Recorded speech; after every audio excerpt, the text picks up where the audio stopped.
G'day and welcome back to another World of Warcraft video. In this video I'm going to just mainly be talking, and I'm going to be talking about the things that are going to be going away with the end of Season 1 of Dragonflight, what you can focus on, what you should be doing, and just give you an idea of what will change between Season 1 and Season 2. I'm not going to be talking a lot about the content in Season 2, and mainly just be focusing on what from Season 1 will no longer be available with the onset of Season 2.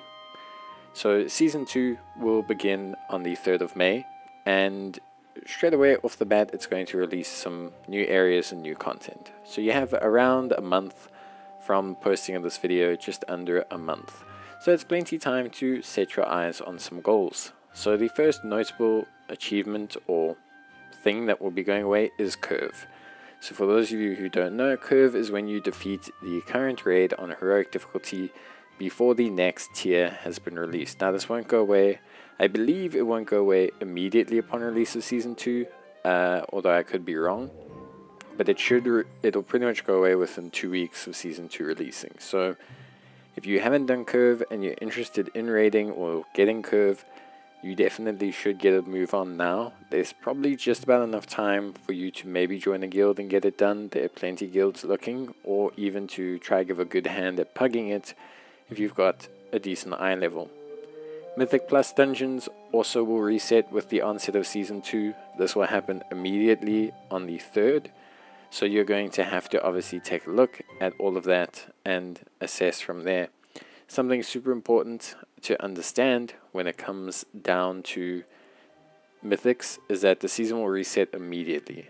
So the main goal for Mythics is to hit 2000. Mythic Plus rating, you get a mount at 2000. But there's still time for you to get involved with raiding and Mythic dungeons. So yeah, if you're looking to be that way inclined, give it a go. If you're a PvP player, obviously the season ranking will also reset upon the release of Season 2.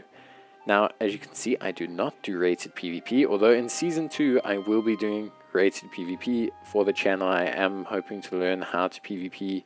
It is something I'm really keen on learning. So rated PvP is going to be something I'm interested in doing going into the next season of Dragonflight. But if you are a rated PvP player, maybe, just maybe, you have enough time to give it a good go, but it will be quite difficult and challenging, especially if you've never done PvP before.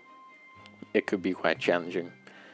Beyond that, there's not too much content that changes between Season 1 and 2, but what I'd like to do is highlight a couple bits of content that are going to be difficult to do once the season actually changes over. So one of those is Renown, well, not Renown, but one of those that you should focus on is Renown.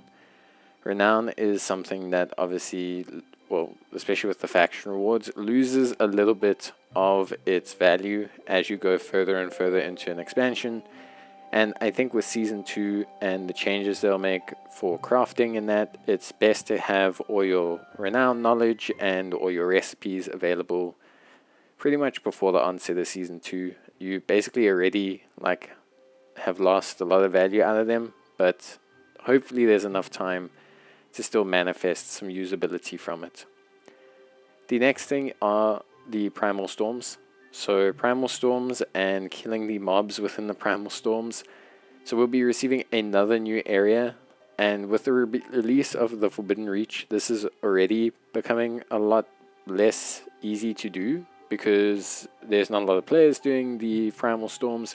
So you're going to be soloing them a lot more. Ember Elemental Overflow is not that needed. The Forbidden Reach is also something you should do before Season 2. Not only is there a story that you need to do there, but you can grab the Onyx Amulet. And they've publicly stated from Blizzard that the Onyx Amulet will drop off as you enter into Season 2.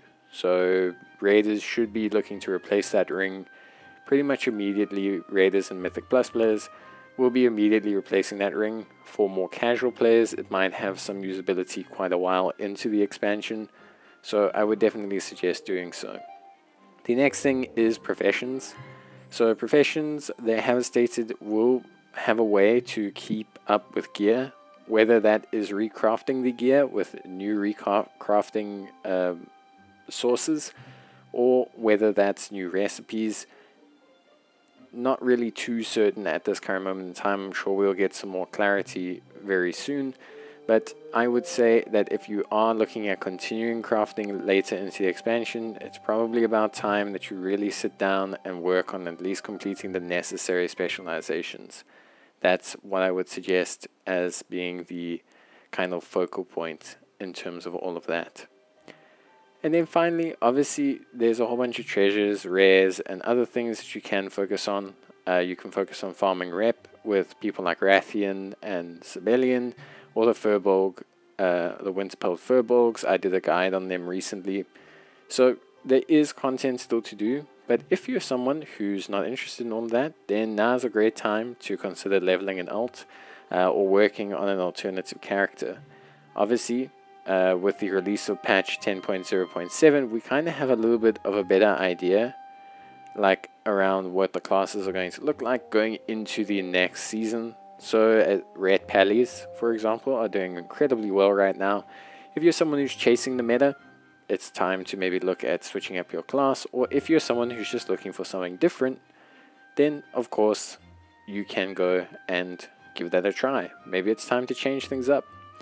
And finally, guys, there's tons of things to do in WoW, but with a month left, if you have nothing to do, it's more than time to take a break, spend a month playing another game.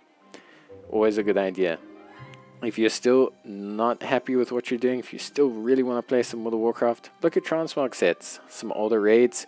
I'm going to release some content over the next month geared towards what transmogs really nice to farm, what raids you can farm solo, and what mounts you can possibly pick up from them. So if you're looking to do that, or you have any suggestions, or you just want to look for that content that will be coming out shortly. But guys, thank you so much for watching. I hope you enjoyed the video. And of course, as always, I wish you guys the best of luck with your adventures in Azeroth. And I'll see you guys next time. So until then, take care, stay safe, and bye.